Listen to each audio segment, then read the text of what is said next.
बिसोरो बिटिआरनि दफा बायदि कमिसनखौ दाना होबाय आसाम सरकार नाथाय दिनैनि समावबो बिटिसिनि रायजोफोरा थारमाने बे कमिसननि गेजेरजों दानख'जानो थाखाय गिदों आरो बिटिसिनि बाहेरनि मानसिफोराबो दासिमबो गोनो गोथोआव दं दा बे बिथिङाव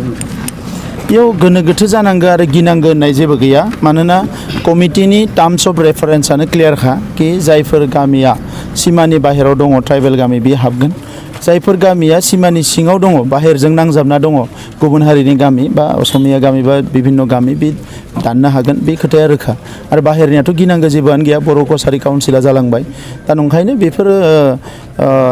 नाङै खोथाखौ बारा टेनसन लानो लाब गैया जिनिसा सावरायखानानैसो बे जानाय ओंखायनो खुनु रावबो गिनाङा गासैबो थिगानो जागोन सिभिल ससाइटि मुंनि मोनसे आफादा मैया सानसुमा खुंगुर बसुमतारी बिथांमोना आसामनि सिएम बिथांखौ लोगो मोननानै मोनद' माखासे जुक्तिखौ लाना बिथांमोना मेम'रेन्डाम होदों बे बिथिङाव आं बिसोरखौ धन्यबाद जासियो बिथांमोना गावनि खामानिखौ मावलांबाय थाथो दिनै खामानि गैया खामानि बरना लादों नालाय नाथाय नैबे बैसोआव दा सानसुमा खुंगुर बसुमतारी बिथाङा गावनि मुंखौ गुबुन लानानै मेम'रेन्डाम होनायाथ' बे आसरित बिथाङा माने खेब्रै एमपि जानाय मानसि एबसुनि आफादगिरि जालांनाय मानसि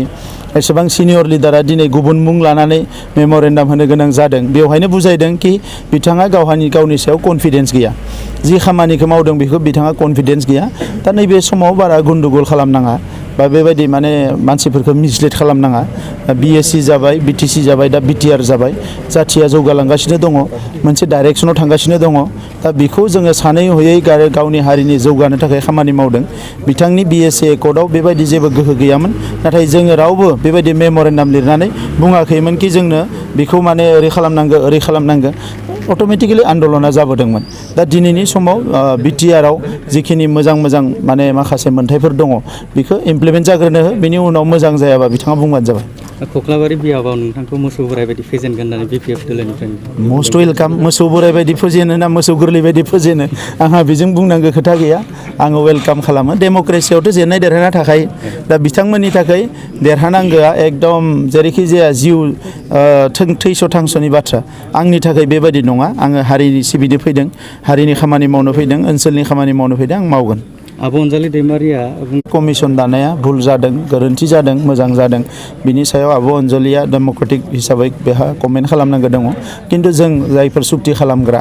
आरो बे सुक्ति खालामग्राफ्रा नुदों कि बेनो मोनसे मोजां लामा जोंनि जेंनाफोरखौ फोजोबनायनि नंखायनो कमिसनखौ दादों आरो कमिसना खामानि मावनायनि उनाव गासैबो थिग जागोन जोंहा बिसास दङ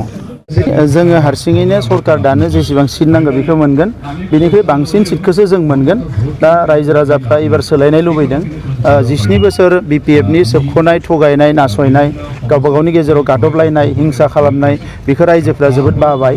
जौ जुवानि सरकार बेखौ रायजोफ्रा बिराद बाबाय रायजोफ्रा जोबोद मिजिं थिदोंमोन माबा नङा माबा सोलायनाय फैगोन नाथाय जेबो फैयाखिसै दा नंखायनो लोब रायजोफ्रा इउपिपिएलआव फैदों आरो इउपिपिएलआनो सरकार दागोन आरो इउपिपिएलआसो थार नंगुबै ओंथियाव जौगानायखौ जों लाबोगोन 10 समस्थिनि